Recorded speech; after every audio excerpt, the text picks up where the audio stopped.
Today we're reading references in As Bill Sees It to perfectionism. I'm going to start on page 6, all or nothing. Acceptance and faith are capable of producing 100% sobriety. In fact, they usually do. They must, else we could have no life at all. But the moment we carry these attitudes into our emotional problems, we find that only relative results are possible. Nobody can, for example, become completely free from fear, anger, and pride. Hence, in this life, we shall attain nothing like perfect humility and love. So we shall have to settle, respecting most of our problems, for a very gradual process, punctuated sometimes by heavy setbacks. Our old-time attitude of all or nothing will have to be abandoned. Okay, we're on to page 15, eternal values.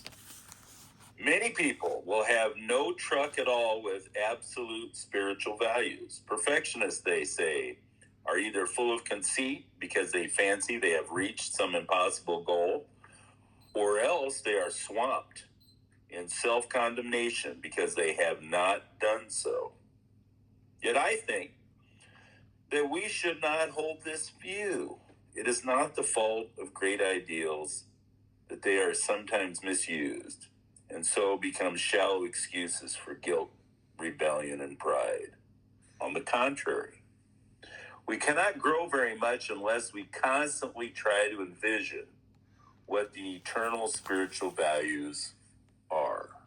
Day by day, we try to move a little towards God's perfection, so we need not be consumed by maudlin guilt for failure to achieve his likeness and image by Thursday next. Progress is our aim, and his perfection is the beacon light years away that draws us on. Okay, 135. 135. Victory in defeat.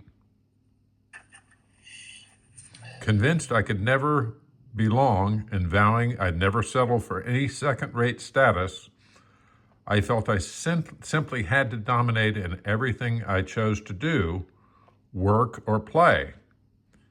As this attractive formula for the good life began to succeed, according to my then specifications of success, I became deliriously happy.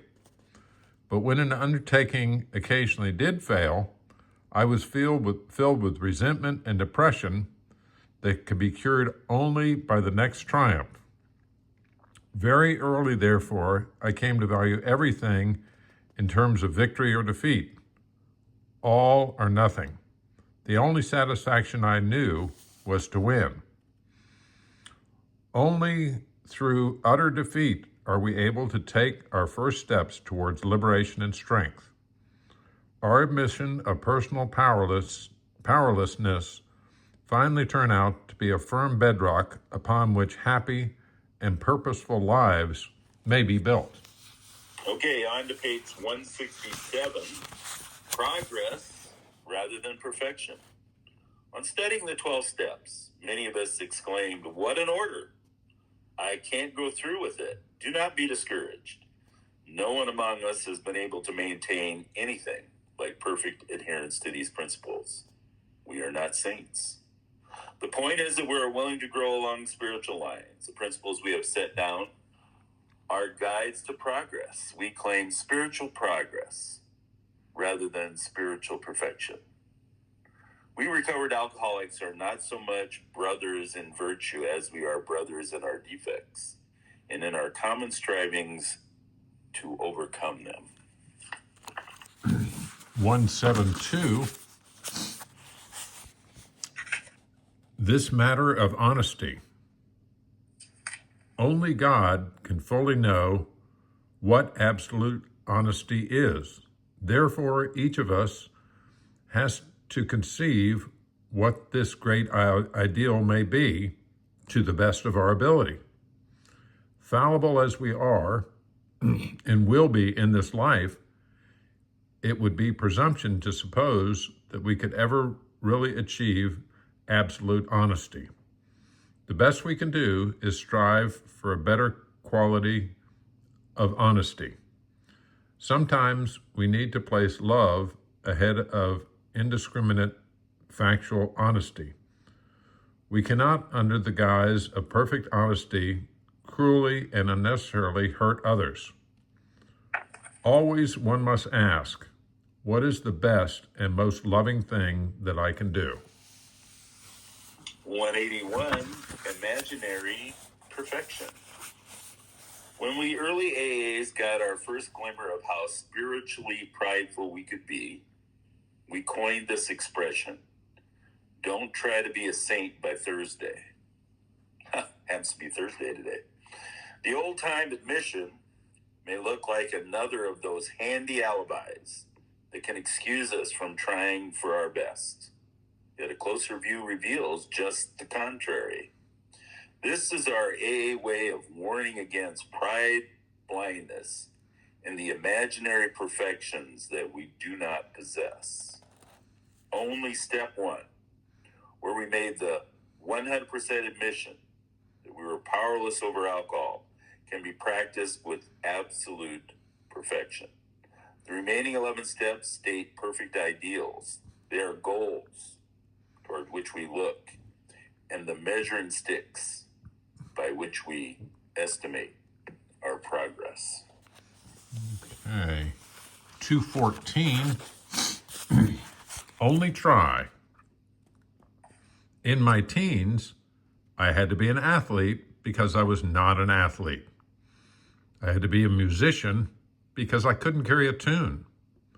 I had to be the president of my class in boarding school.